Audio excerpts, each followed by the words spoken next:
Let's talk about one of the best comic books you've probably never read, and that is, of course, Spider-Man vs. Wolverine.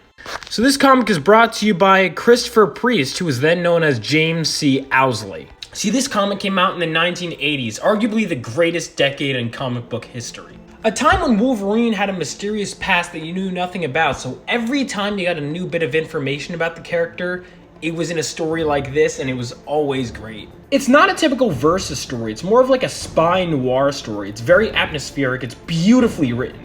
And don't get me wrong, Spider-Man and Wolverine do fight towards the end, that does happen. But that's not what the story is really about. And while the story is very self-contained and easy to read, it does have stuff that lasts and impacts both characters deeply.